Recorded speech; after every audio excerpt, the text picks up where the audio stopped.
Il s'agit, comme toujours, de discuter comment mieux voir les étoiles, leurs planètes, la présence de vie, éventuellement de vie évoluée, voire civilisée, ça viendra peut-être un jour, dans quelques décennies.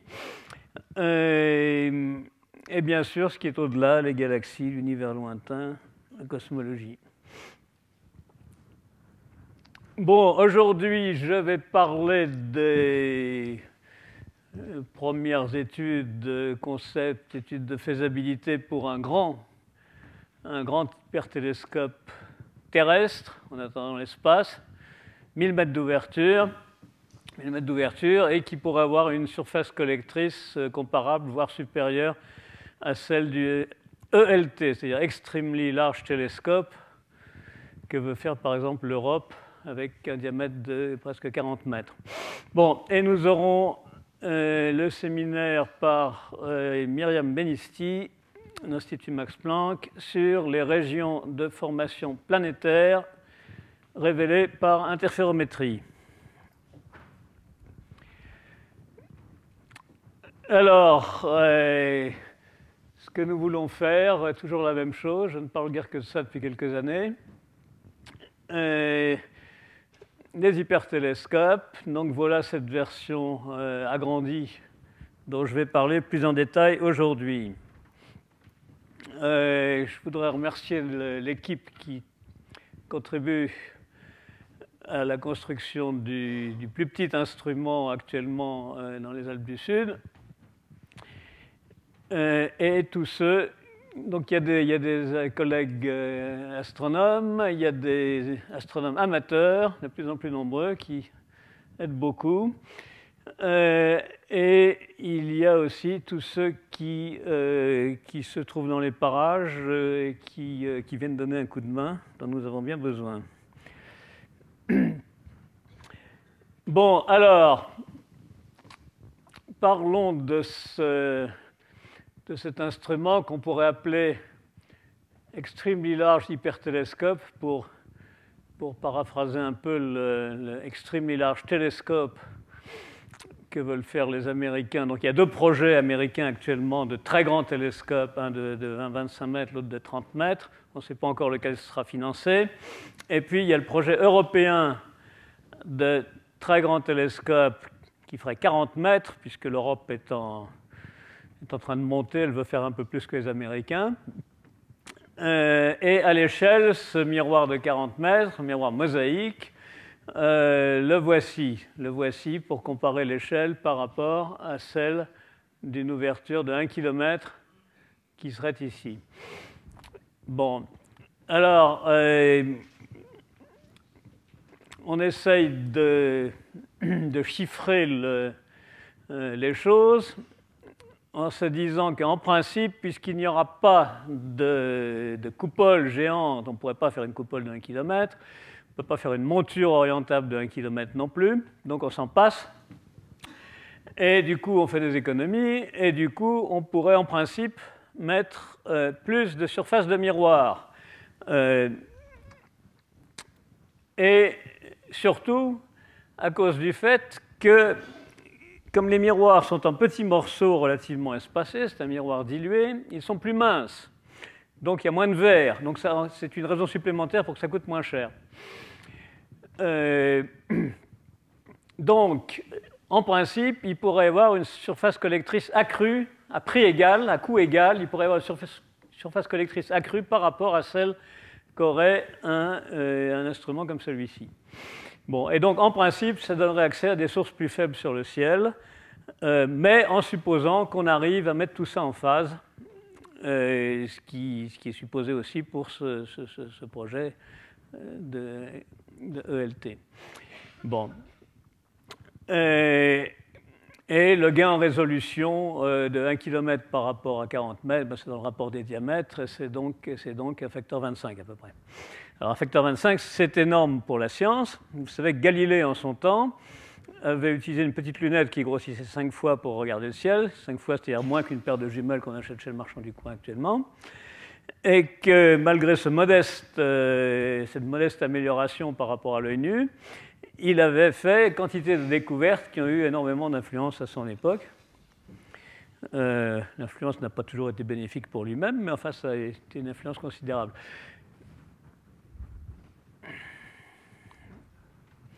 Alors, la dernière fois, j'ai parlé un petit peu de la science qui sera possible avec ces résolutions plus élevées. Bon, l'une des premières choses les plus faciles à faire, ça va être d'essayer d'observer des exoplanètes qui transitent devant leur étoile, à condition que ce soit une étoile proche, résolue. Donc on peut en principe, si on arrive à mettre en phase, on peut en principe obtenir une image directe qui pourrait ressembler à ça, avec une résolution qui pourrait ressembler à ça. Ça, ce serait pour une exoterre. On aurait à peu près un exosoleil, pardon, on aurait à peu près cette résolution-là, avec des bases avec une ouverture de 200 mètres. Et le Jupiter, l'exo-Jupiter de l'exosoleil qui passe devant pourrait avoir à peu près cette dimension-là, à peu près un dixième du diamètre du disque, et l'exoterre serait à peu près un centième du diamètre, et l'exolune tournerait autour à peu près à cette échelle-là. Bon, donc ça, en principe, ça pourrait se voir, et beaucoup plus facilement que si on essaye de voir les planètes en question après le transit, après ou avant le transit, c'est-à-dire lorsqu'elles sont là ou là ou là. Pourquoi? Parce que si on veut observer là, elles sont éclairées par la lumière réfléchie de leur étoile, qui est beaucoup plus, qui est très faible, qui est extrêmement faible, des millions, voire des milliards de fois plus faible que la lumière de l'étoile. Et on ne peut pas le faire sans avoir un coronographe très performant, ce qui sera possible. En principe, on pourra mettre un coronographe sur un hypertélescope, mais ce sera délicat, ça viendra plus tard. Il faudra une très bonne optique adaptative si ça se fait sur Terre. Alors que les transits, eux, seront détectables beaucoup plus facilement, en particulier sur une grosse planète comme Jupiter, où on aura un contraste important, puisque la résolution correspond presque à celle du diamètre de Jupiter. Alors, pourquoi regarder cela? Eh bien, notamment pour essayer de faire de la spectroscopie de l'atmosphère de la planète, et pour essayer de voir quelles molécules contient son atmosphère, et si c'est des molécules éventuellement compatibles avec la vie. Bon, alors, dernière fois, j'ai mentionné brièvement l'observation d'une planète qui serait non pas en transit, mais à côté, dans une position où on pourrait voir un croissant de Lune, un double croissant extrêmement fin, dont l'un serait un croissant habituel comme le croissant de Lune ou le croissant de Vénus, c'est-à-dire de la lumière réfléchie, rasante venant de l'étoile vers l'observateur, et l'autre serait un croissant de lumière réfractée par l'effet de prisme de l'atmosphère de la planète. Alors là, j'ai dessiné de façon un peu plus détaillée ce phénomène. Donc voilà votre planète éclairée par son étoile de façon rasante, vue par l'observateur qui est là en dessous. Alors là, vous avez ce rayon-là qui est réfracté par l'atmosphère comme ceci, d'un demi-degré à peu près, si ça se passe comme sur Terre. Et puis, vous avez de la lumière qui est diffusée, qui frappe sur la planète de façon rasante, et qui est diffusée dans toutes les directions, et en particulier un petit peu vers l'observateur. Et ça, c'est ce qui correspond au croissant habituel qu'on voit sur Vénus ou sur la Lune. Bon, quand on voit un fin croissant sur la Lune ou sur Vénus, c'est qu'elle est presque alignée avec le Soleil. Et c'est cette réflexion diffuse, et ce n'est pas très intense.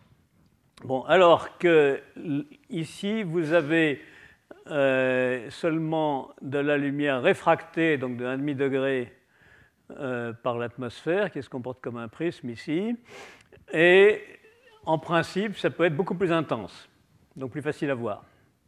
Mais ce croissant est extrêmement fin parce que l'atmosphère est extrêmement fine, disons 10 km d'épaisseur à l'échelle d'un rayon de 6000 km sur Terre.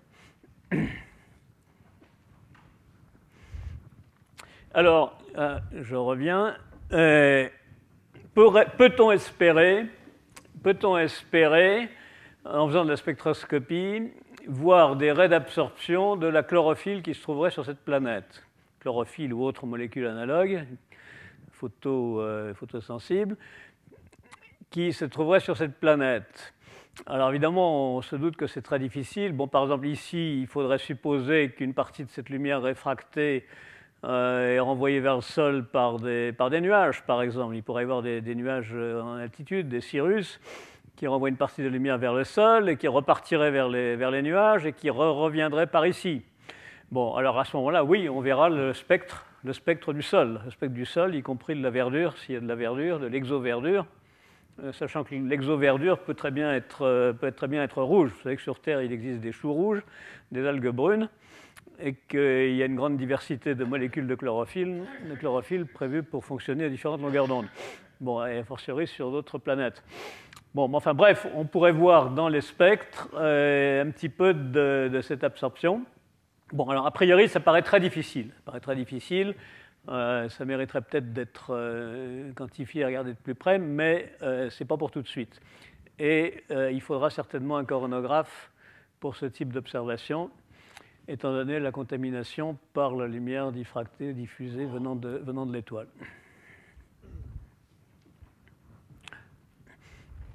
Alors nous n'en sommes pas encore là, mais l'une des premières choses à faire sera d'observer déjà des grosses étoiles, c'est-à-dire des étoiles résolues par l'instrument, et d'essayer de voir leurs détails pour comprendre leur fonctionnement. Alors, tout récemment, a été publié ces simulations dans le cadre de l'étoile supergéante Bételgeuse, basées sur un modèle physique. Bon, Cavassa et collègues, Cavassa a fait un séminaire l'an dernier, ils ont fait un modèle de fonctionnement, modèle physique de fonctionnement de Bételgeuse, où ils confirment la formation de grosses granulations dues à la convection dans l'atmosphère très épaisse, très ténue et très épaisse de l'étoile, avec de temps en temps des événements violents comme sur le Soleil, des points chauds, etc. Et ils ont pris différentes sortes d'interféromètres, hypertélescopes, et ont formé des images de cette source simulée. Des images simulées dans l'ordinateur, des images simulées de la source simulée. Bon, avec différentes configurations. Alors là, par exemple, une configuration avec un collier un chapelet de petites ouvertures. Là, une autre où les ouvertures remplissent l'intérieur. Une autre disposition un peu différente, périodique. Et une autre en forme de Y, comme le radio-interféromètre VLA, qui est au Nouveau-Mexique et qui a eu de très beaux résultats, avec 27 antennes espacées de dizaines de kilomètres dans le désert du Nouveau-Mexique. Alors, ils ont d'abord ils ont essayé de jouer sur différents paramètres. Ils ont d'abord joué sur la densification de la pupille. Vous savez que ce qu'on appelle un hypertélescope, c'est un interféromètre FISO, c'est-à-dire c'est l'équivalent d'un télescope devant lequel on mettrait un carton, devant lequel on mettrait une passoire, c'est-à-dire un carton avec plein de trous. Bon, ça donne une image FISO, ça donne une image qui est directement utilisable, mais qui est peu lumineuse. La lumière est mal utilisée. Bon, et l'idée de l'hypertélescope, c'est de densifier la pupille, de reprendre l'ouverture et de la rendre plus dense, ce qui intensifie l'image. Bien. Alors, on peut jouer sur le facteur de densification, et si pour un objet assez étendu comme ça, si on densifie trop, ça ne se passe pas bien. Il y a le champ d'image directe est réduit et l'image est inutilisable. Alors là, il vérifie qu'en densifiant un peu moins, de telle manière que le champ d'imagerie directe corresponde à peu près au diamètre de l'étoile, à ce moment-là, on a une image bien meilleure. Bon. Alors ensuite, ils ont joué sur la disposition des ouvertures en utilisant ces différentes configurations-là. Bon, alors ils voient que celle-là et celle-là sont pas mal. Alors ensuite, il faut regarder de près sur quel facteur d'échelle ils ont joué. Bon, ensuite, ils ont joué sur le nombre d'ouvertures avec ce type de configuration et ce type de configuration. Alors, avec celle-là, sans surprise, ils constatent que ça marche beaucoup mieux quand il y a plus d'ouvertures, d'autant plus qu'en même temps, ils augmentent la dimension totale. Et là, on commence effectivement à reproduire pas mal l'objet. Bon. Alors là, ils ont un très grand contraste dans l'objet source. Ils ont fait exprès de choisir des points ici qui sont très intenses par rapport au fond. Et on voit qu'on a une dynamique suffisante pour imager ça et pour imager quand même le fond en même temps. Bon. Là, ils ont jusqu'à 833 ouvertures, ici jusqu'à 90. Et alors, effectivement, quand il y a plus d'ouvertures, c'est encore meilleur. Ce n'est pas surprenant. Bon, et puis, ils ont joué aussi sur le bruit de lecture, le bruit de caméra et le bruit de photon. Bon. Alors là, ils ont mis un signal sur bruit de 10 et on voit que ça dégrade un petit peu, mais ce n'est pas catastrophique. Là, ils ont mis du bruit de photons, c'est-à-dire qu'ils ont simulé un objet très faible qui envoie très peu de photons par image. Ici, 2 photons par pixel. Malheureusement, je n'ai pas trouvé dans l'article l'information de savoir combien il y a de pixels par ricel. Vous savez, le pixel, c'est ce que c'est qu'un pixel. Et le ricel, en général, c'est plus gros que le pixel et c'est l'élément résolu. C'est ce qui résout la diffraction du télescope. Bon. Alors on voit que bien qu'il y ait très peu de lumière là, ça reste quand même utilisable. Bon, et puis là, ils ont rajouté un fond de ciel de 10 photons par pixel, et on voit que là encore, ça reste tout à fait utilisable. Donc ce n'est pas dégradé de façon catastrophique par la présence de bruit. Bien, alors venons-en au site envisageable pour faire un hypertélescope géant. Alors, vous avez tous entendu parler du météore-cratère en Arizona, qui est un trou résultant de la chute d'une météorite il y a quelques millions d'années. C'est devenu une attraction commerciale. Diamètre 800 mètres, profondeur 170 mètres.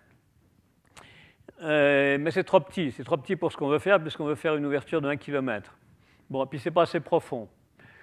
Et puis la forme n'est pas bien sphérique. Voilà. Donc, et puis en plus, en plein soleil, dans le désert, ça doit chauffer au soleil, et la nuit, il doit y avoir des bulles d'air chaud qui sortent, et ça doit être assez mauvais au point de vue de turbulence. Donc, ce n'est pas un de nos candidats préférés. Alors, vous avez aussi des mines de cuivre plus ou moins abandonnées. Celle-là est abandonnée au Nouveau-Mexique. Elle fait 900 mètres de diamètre. Il y a des gradins tout autour, ça c'est bien commode, ça évite de se casser la figure quand on se promène. Mais il y a un lac au fond. Et Google ne nous dit pas s'il y a des larves de moustiques dans le lac. Alors là aussi, on peut craindre que ça chauffe beaucoup au soleil et qu'il y ait de la turbulence. Alors le lac, ça peut être agréable si on peut s'y baigner. D'un autre côté, s'il faut mettre des miroirs sur le lac, ce n'est pas forcément très commode. Donc, ce n'est pas non plus un des candidats préférés. Alors, il y a des mines de cuivre, il y en a à différents endroits, en particulier au Chili. D'ailleurs, au Chili, elles polluent pas mal le site européen qui se trouve pas loin de là, dans le désert d'Atacama. Et là aussi, il y a des grands trous qui seraient éventuellement exploitables, mais pour l'instant, ce n'est pas non plus un candidat préféré. Bon, et puis alors si on va se balader dans l'Himalaya, ce qui est très facile avec Google, et c'est très agréable, on a l'impression de se sentir en vacances, on voit de hautes vallées, plus grandes, plus profondes, plus larges que celles des Alpes. Et par exemple celle-ci, qui est assez proche de l'Observatoire national indien qui est en construction un peu plus à l'est. et qui semble assez intéressante parce qu'elle a la bonne orientation, elle est orientée est-ouest. Vous savez qu'il faut être orienté est-ouest pour qu'on puisse observer, mettre des miroirs comme ceci et observer l'étoile lorsqu'elle transite, tout en conservant du débattement vers le nord et vers le sud pour observer différents objets et avoir une bonne couverture du ciel au cours de l'année. Bon. Alors, cette partie de l'Himalaya a l'air quand même un peu éloignée du célèbre nuage de pollution chinois. Ça, c'est un nuage de pollution dû au charbon et autres choses en Chine. Enfin, ça, c'est plutôt vers l'est de la Chine. Il faudrait vérifier si les vents dominants n'ont pas tendance à l'emmener un petit peu vers l'Himalaya, qui est beaucoup plus loin par là.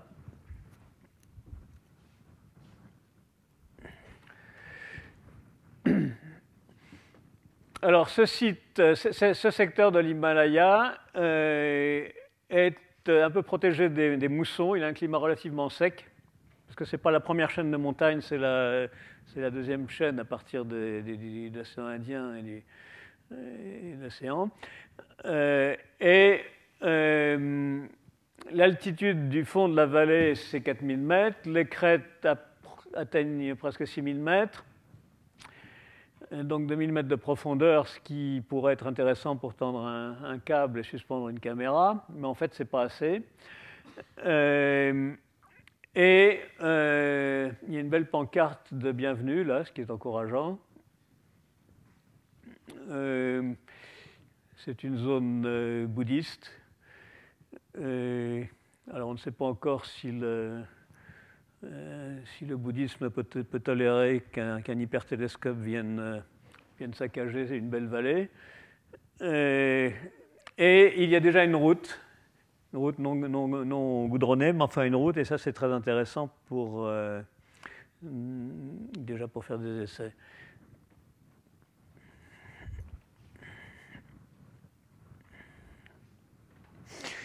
Bon, alors nous en arrivons au détail du système. Alors d'abord, nous allons avoir des centaines ou des milliers de petits miroirs. Pourquoi petits? Parce que la théorie dit qu'il vaut mieux avoir, à surface donnée, il vaut mieux avoir des miroirs petits et nombreux que gros et pas nombreux. Ça échantillonne mieux l'onde optique et ça permet d'avoir une image plus riche, ayant une meilleure dynamique, et donc d'avoir plus de science. Et c'est très sensible. On gagne énormément en science si on diminue le diamètre des miroirs. Bon, alors les collègues qui font de l'infrarouge, quand je leur dis ça, ça les inquiète parce qu'ils me disent « Ah oui, mais si on prend des petits miroirs, à cause de la diffraction, on va recueillir sur la caméra plus de contamination par le fond de ciel émetteur d'infrarouge. »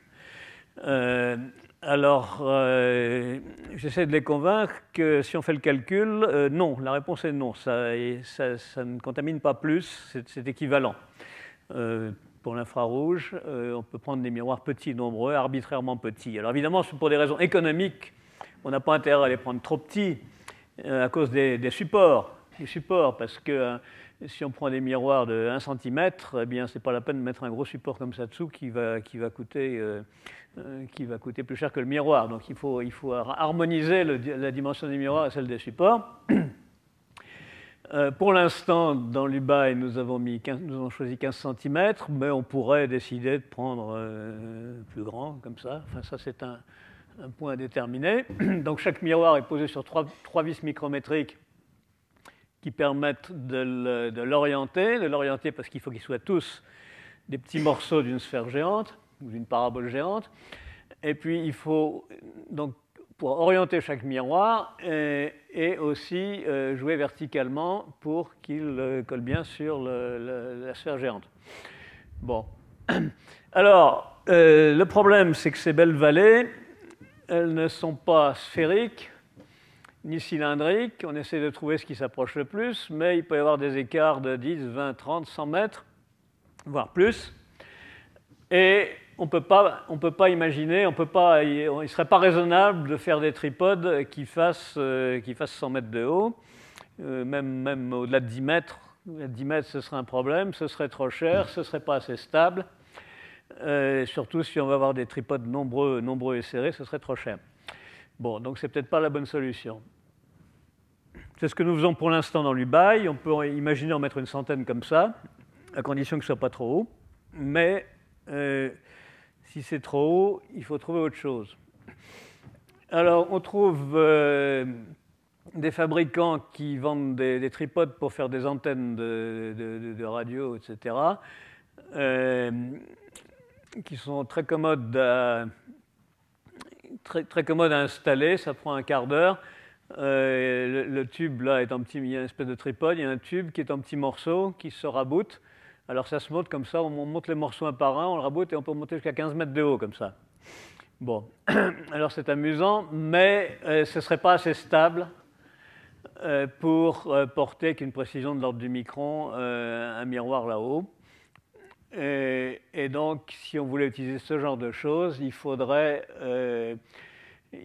asservir. Il faudrait rajouter des moteurs et des asservissements, des senseurs, etc. Alors évidemment, ça se fera peut-être de toute façon d'asservir parce que si le calage manuel est insuffisamment stable, on sera obligé d'asservir. Alors, vous savez que la logique de ces miroirs géants vient des radioastronomes qui ont construit à Arecibo, dans l'île de Porto Rico, dans une cuvette naturelle, un miroir de 330 mètres formé de plaques d'aluminium qui a une précision de l'ordre de 1 cm, sphérique plus ou moins 1 cm. Et ces plaques d'aluminium sont portées par une espèce de hamac ou de filet de câble qui viennent s'amarrer sur les bords, sur les crêtes au-dessus de la cuvette là-haut. Et on peut se promener dessous. C'est à 1 ou 2 mètres du sol, 2-3 mètres du sol, selon les endroits.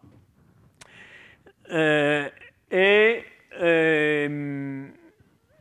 apparemment, c'était une très bonne solution. C'est toujours une très bonne solution. Vous savez qu'il y a eu un prix Nobel d'astrophysique qui a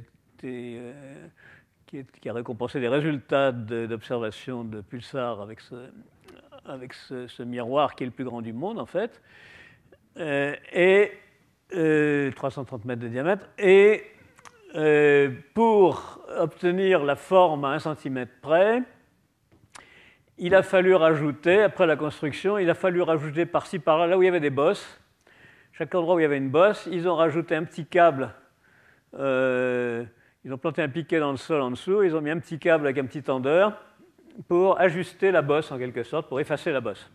Bon, donc vous en avez un là, vous en avez un autre là. Et alors ce qui est amusant quand on se promène dessous, c'est que cette structure qui pèse des centaines de tonnes, si ce n'est pas des milliers, si on l'attrape à la main et qu'on tire dessus, ça vient. Ça vient, c'est parce que l'équilibre entre les forces tangentielles et latérales fait que finalement c'est assez sensible aux forces radiales. D'où le fait qu'il suffit de petits câbles ici pour effacer les bosses qu'il peut y avoir localement. Bon, alors dans la même logique, alors un intérêt de ce genre de structure, c'est qu'on s'affranchit de la topographie. En gros, il faut une cuvette, mais si la cuvette n'est pas régulière, ça n'a pas d'importance. Bon. Alors, si on voulait en optique faire le même genre de choses, on serait obligé de l'améliorer un petit peu pour avoir une précision non pas d'1 centimètre, mais de quelques microns, disons. Et puis, bien sûr, on ne pourrait pas en optique couvrir l'ensemble de miroirs optiques parce que ça coûterait trop cher. Un miroir optique coûte beaucoup plus cher au mètre carré que la tôle d'aluminium. Et ce serait dilué, c'est-à-dire qu'il y aurait des petits miroirs optiques aussi nombreux que possible, mais il y aurait des intervalles entre les miroirs. Bon. Mais il faudrait que l'ensemble de ces miroirs soit sur une même sphère ou une même parabole, plus ou moins 1 micron. Et si c'est une parabole, il faut que cette parabole soit déformable pendant l'observation, de manière que son axe de révolution pointe toujours vers l'étoile qui se déplace dans le ciel. Donc à ce moment-là, il faut forcément motoriser et asservir pour imposer cette déformation. Alors, c'est ce que veulent faire maintenant les Chinois. Ils ont entrepris de construire un radiotélescope de 500 mètres, genre Arecibo de 500 mètres, mais actif. C'est-à-dire, au lieu d'avoir une sphère passive, ils font une sphère passive, mais ils rajoutent plein de petits moteurs pour rajouter sur cette forme sphérique une légère déformation de 1 mètre verticalement, mais une déformation baladeuse. Une formation qui se balade tout doucement sur la surface, comme une espèce de vague. Imaginez une espèce de tsunami de 1 mètre de haut qui avance tout doucement sur la surface pendant l'observation pour transformer la sphère en parabole, et une parabole qui constamment est pointée vers l'étoile. Bon, alors c'est joli comme technique, mais ça demande beaucoup de moteurs.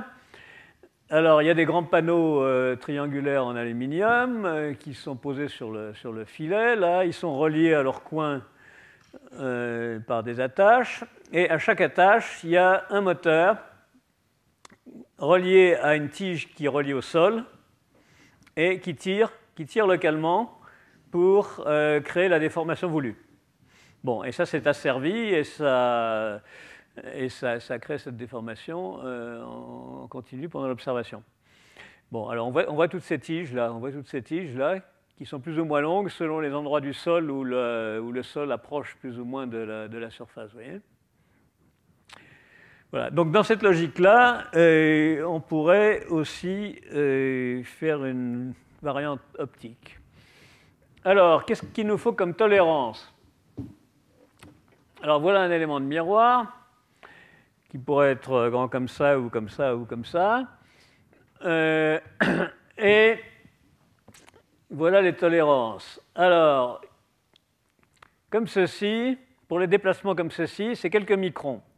Bon, idéalement, si on était dans l'espace, s'il n'y a pas d'atmosphère, on essaierait de faire un dixième de micron. Un dixième de micron, parce que vous savez que traditionnellement, la tolérance de bosselage sur un miroir en optique, c'est un huitième de longueur d'onde, ce qui donne un quart de longueur d'onde sur l'onde à cause du double passage, et ce qui est la tolérance de Rayleigh. Rayleigh avait dit en son temps, pour qu'une optique soit bonne, il faut que les bosses fassent moins d'un quart de longueur d'onde.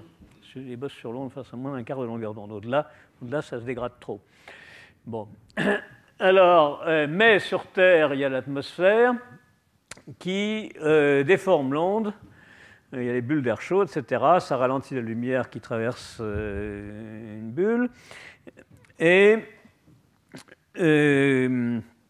l'onde qui en sort est déformée avec des bosses qui font 1 micron ou quelques microns, typiquement quand la turbulence est bonne. Donc ce n'est pas la peine d'essayer de faire mieux. Pour essayer de faire mieux, il faut mettre de l'optique adaptative, mais au niveau des miroirs, on peut se contenter dans un premier temps de régler leur position verticalement à quelques microns près. Bon, latéralement, si le miroir se déplace de millimètres ou même de centimètres, ça n'a aucune espèce d'importance, c'est absolument pas gênant. Absolument pas gênant, ça ne fait que déplacer un tout petit peu les pupilles et c'est pas gênant. Bon, angulairement, si le miroir s'incline de quelques secondes d'arc, voire une seconde d'arc, ou une fraction de seconde d'arc, c'est déjà gênant. Donc c'est très serré comme tolérance. Pourquoi? Parce que si le miroir se met un peu de travers, eh bien, il renvoie la lumière, le rayon de l'étoile en rouge, vers la caméra qui est au foyer commun de tous les miroirs. Et si le miroir s'incline légèrement, eh bien, ce rayon va être dévié, et la contribution de ce miroir-là dans l'image, où toutes les images sont superposées, toutes les images dans tous les miroirs sont exactement superposées, ces images typiquement font par exemple 1 seconde d'arc de diamètre. Si on incline de quelques secondes d'arc, eh bien, cette contribution sera décalée et les images seront mal superposées. Bon, et ça c'est mauvais. Donc la lumière ne peut pas interférer si les images sont mal superposées. Bon, donc la tolérance angulaire, c'est de l'ordre de la seconde d'arc. Bon, donc il faut comme support, si c'est un trépied ou autre chose, il faut qu'il soit une mécanique assez rigide, pas un trépied photo ordinaire en tout cas, pour avoir cette précision. Vous savez qu'une seconde d'arc, ça correspond 5 microns à 1 mètre. Si vous déplacez le bout d'une tige de longue de 1 mètre de 5 microns, ça vous fait une seconde d'arc. Bien, alors,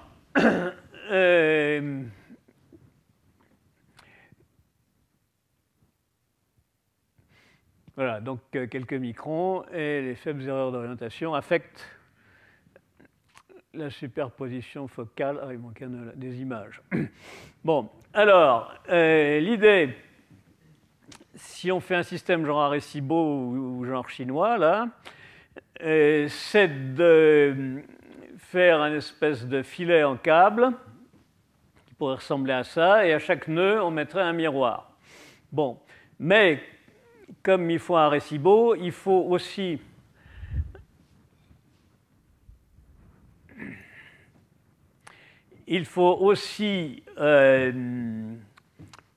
améliorer la précision en tirant par rapport au sol. En supposant que le sol soit rigide, il faut rajouter au moins un câble, et de préférence par exemple 3, avec un système de vis micrométrique qui permet de positionner finement le miroir par rapport au sol en jouant sur la flexibilité du filet. Bon, alors c'est ça que j'ai regardé un petit peu plus en détail pour voir si c'est jouable.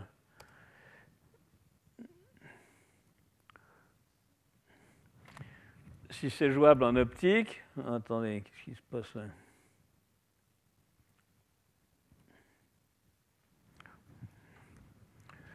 là? Voilà, donc ça c'est la même chose. Donc ça ressemblerait à quelque chose comme ça. Vous avez ce filet, vous avez les miroirs aux intersections, et à chaque intersection, vous avez 3 tiges. Alors, plutôt que des câbles, il vaut mieux prendre des petites tiges minces, aussi rigides que possible, par exemple en fibre de carbone, qui a aussi le bon goût d'avoir une dilatation nulle si on s'y prend bien. Et vous reliez ça au sol, un piquet planté dans le sol, et avec un système de vis micrométrique qui permet d'une part d'orienter, et d'autre part d'agir en hauteur sur la hauteur du miroir. Et puis vous pouvez rajouter des petits manchons en plastique léger pour éviter le vent, pour éviter l'effet du vent, là, pour que le vent ne se coupe pas les tiges. Et ce qui secourait évidemment tout. Bon, alors on peut faire de la mécanique. Bon, voilà à quoi ça pourrait ressembler. Je ne vais pas rentrer dans les détails. Et j'ai pu faire un essai de vibration pour voir à quel point est-ce qu'on peut éviter à quel point peut-on être stable, peut-on espérer éviter les vibrations qui sont toujours la plaie des interféromètres. C'est tellement sensible à un dixième de micron, c'est tellement vite venu que, vous savez, vous avez un interféromètre dans un laboratoire, à l'autre bout, vous tapez sur le plancher comme ça, et vous voyez les interférences qui vibrent, c'est extrêmement sensible. Bon, donc la question était, est-ce que le vent, même s'il est très faible, risque de perturber la stabilité? Bon, alors pour ça, j'ai tendu un câble entre deux maisons. J'ai mis un miroir accroché au câble ici, relié au sol par 3 tiges en fibre de carbone qui devaient faire 5 ou 6 mètres de long, diamètre 6 mm. Et pour sonder optiquement le mouvement du miroir avec une très grande précision, j'ai pris un petit laser et fait un interféromètre de Michelson. Alors, c'est-à-dire un système comme ça, où vous avez une partie du rayon laser qui arrive sur le miroir et qui revient vers le laser. Et vous avez une autre partie qui réfléchit sur le côté par une séparatrice et qui vient taper sur un autre miroir qui, lui, est fixé à la maçonnerie dure et rigide de la maison. Et qui revient là et interfère avec le premier. Et en mettant une caméra qui reçoit la lumière des deux rayons qui reviennent, vous avez des interférences qui sont extrêmement sensibles au déphasage entre cette lumière-là et cette lumière-là, c'est-à-dire au mouvement et donc au mouvement vertical de ce petit miroir. Et donc c'est un moyen de sonder la tolérance très critique sur la hauteur du miroir. Alors, voilà une petite vidéo qui montre ces interférences. par vent faible. Malheureusement, il me manquait un anémomètre pour connaître la vitesse du vent. Alors on voit que ça bouge. On voit que ça bouge, mais ça bouge finalement moins que ce que fait la turbulence atmosphérique sur une grande longueur. Et donc, ça semble acceptable.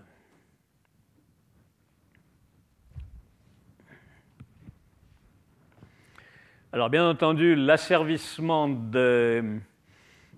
d'optique adaptative qui sera nécessaire à certains stades corrigera la turbulence atmosphérique et pourra en même temps corriger ça à condition que ce ne soit pas beaucoup plus rapide que la turbulence atmosphérique.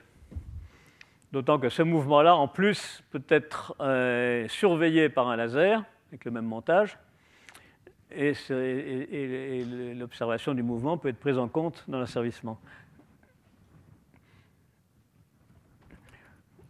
Alors on peut arrêter ça et essayer de mesurer quantitativement les déplacements en regardant le mouvement des interférences. Il y a une pause toutes les 40 millisecondes. C'est comme ça qu'on peut en déduire la comparaison par rapport à la turbulence de l'atmosphère. Bien, donc cette voie de faire un filet très stable, amélioré par rapport à ce que font les radioastronomes, a l'air jouable.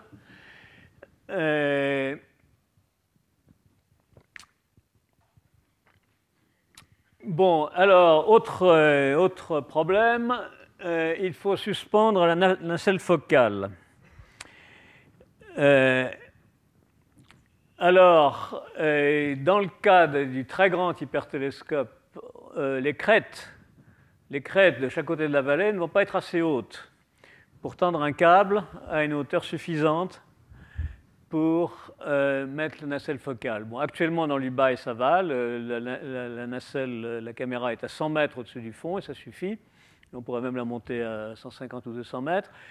Mais dans le cas d'un système beaucoup plus grand, les vallées ne sont pas assez profondes.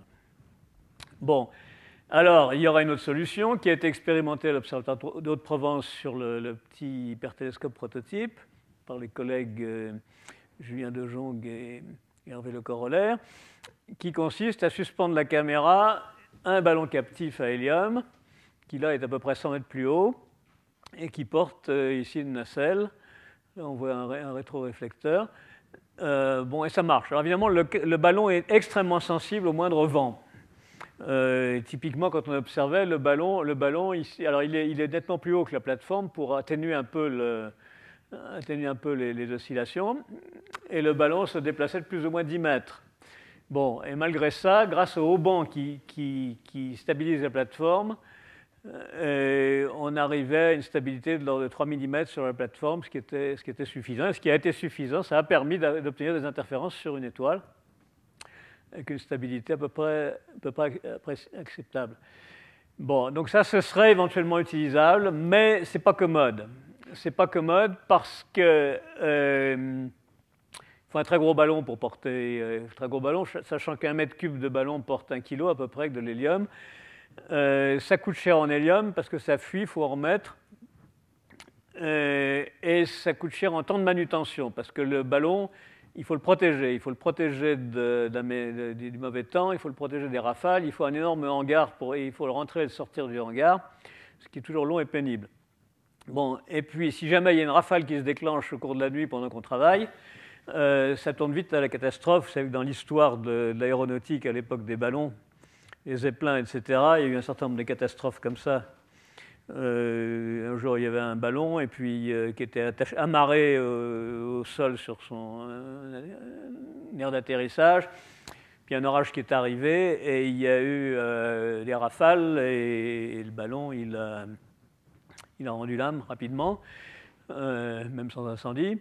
Et puis encore tout récemment, il y avait le docteur Étienne qui avait construit un grand ballon pour survoler l'Arctique.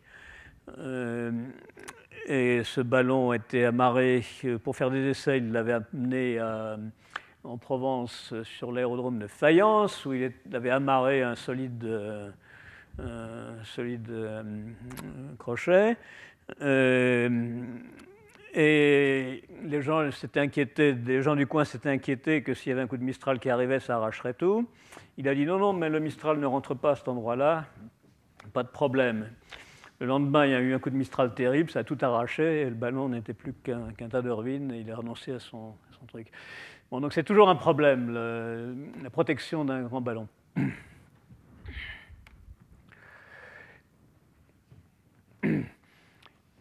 Bon, et puis il y a d'autres problèmes auxiliaires. Par exemple, le ballon risque de cacher l'étoile pour les miroirs qui sont en dessous. Et puis l'hélium qui fuit risque de changer l'indice de l'air. Ça peut faire une autre forme de turbulence. Alors, une autre solution serait d'avoir un engin volant, un hélicoptère par exemple, qui tire dessus. Alors, ça n'a pas besoin d'être précis, parce que ce qui donne la précision de la position de la nacelle, ce sont les haubans obliques qui servent à la positionner et à la déplacer. Vous savez que il y a 6 haubans qui sont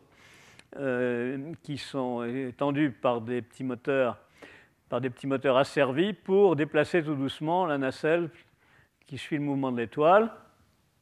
C'est grâce à ça qu'on peut avoir un grand miroir fixe. Mais il faut quand même quelque chose qui tire verticalement pour soulever, mais cette chose qui tire verticalement peut être élastique. L'élastique, elle sert simplement à donner une force à peu près constante verticale. Bon, alors ça peut être un hélicoptère, mais l'hélicoptère, il va faire de la turbulence dans le faisceau, et puis il fait du bruit, et le bruit, c'est des vibrations, et les vibrations, ça fait vibrer les interférences. Bon. Alors, une autre solution serait de mettre 2 petits avions électriques, si possible, en vol circulaire sur un même cercle, en opposition de phase. Là, il y en a un qui est représenté, un deuxième ici, chacun a un fil, ils tournent en rond dans le même sens, si possible, et ça tire verticalement. Bon. Mais en y réfléchissant, je me suis dit qu'un seul doit suffire. Effectivement, si ça c'est une espèce de pendule, un pendule d'1 km de long, c'est une période d'oscillation de 60 secondes. Et si l'avion fait un tour en moins de 60 secondes, ce qui veut dire une vitesse de l'ordre de 60 km/h, eh bien, les effets latéraux qui tendraient à déplacer la caméra sont filtrés mécaniquement par le pendule. Et donc, ça ne devrait pas avoir d'effet. Donc, on peut avoir une force, une position à peu près régulière, contrainte par les câbles obliques, avec un seul avion électrique qui tournerait comme ça en rond. Bon, et puis lui, il pourrait être autour du faisceau, donc il ne ferait pas de turbulence. Le faisceau de l'étoile, il vient là. Voilà. Alors, pour voir si c'est vrai, j'ai fait un instrument de test extrêmement perfectionné, que voici. Alors, je vais essayer de faire tourner le point d'attache pour voir si la bouteille peut rester fixe. Alors, il faut le faire tourner assez vite. Oula, je n'ai pas encore le coup de main. Non, ça ne marche pas bien. Hein. Faut arriver à tourner plus vite que la période du pendule. Voilà, enfin, s'il y en a parmi vous que ça inspire, je vous invite à essayer.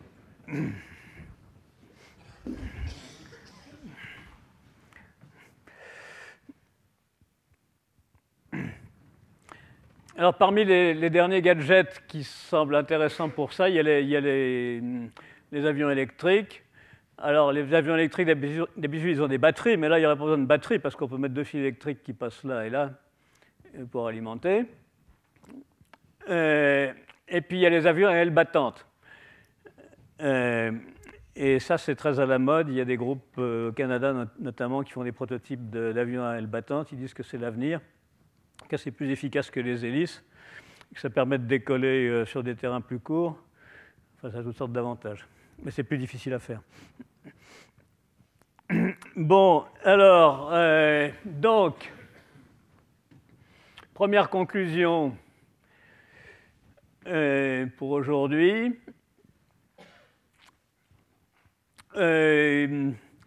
Oui, on peut imaginer ce qui permettrait de construire et faire fonctionner un hypertélescope de 1000 mètres, Bon, cette vallée pourrait convenir, mais on en trouvera peut-être d'autres meilleures.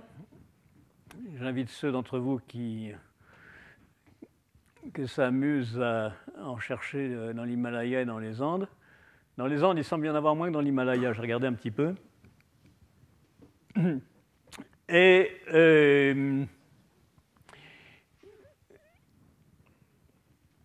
le miroir primaire serait donc dilué, bien sûr, sphérique ou parabolique, sur un filet stabilisé. Et les nacelles focales. Alors, il peut y en avoir plusieurs. Plus il y en a, plus le contribuable est content parce qu'il voit que son argent est mieux utilisé. On peut faire plus d'astronomie avec le même miroir primaire.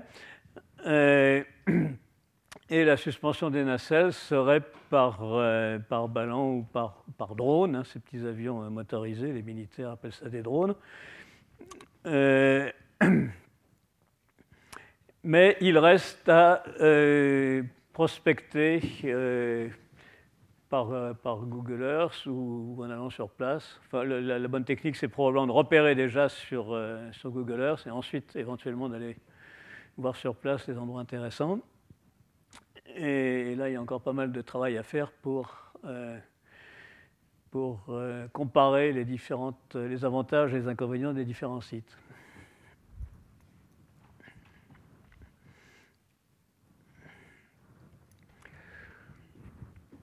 La semaine prochaine, je vais terminer sur ce point en parlant de la mise en phase adaptative, des différentes techniques possibles. Étoile guide laser. Étoile guide laser, c'est pour arriver à faire cette mise en phase adaptative, même sur des étoiles trop peu brillantes, pour alimenter les senseurs d'ondes, et donc des étoiles très faibles. Et ce serait essentiel pour vraiment rentabiliser un instrument comme ça. Bon. Et puis sur les points difficiles de ce genre de projet. Et puis sur la comparaison avec l'espace. Alors évidemment, l'espace est beaucoup mieux, à beaucoup de points de vue, mais ce sera plus long à faire.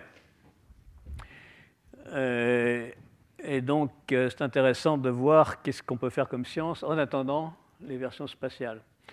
Bon, et puis nous aurons le séminaire d'Evelyne Alessian sur les magnétosphères des étoiles massives. Je vous remercie. Nous avons le temps pour quelques questions.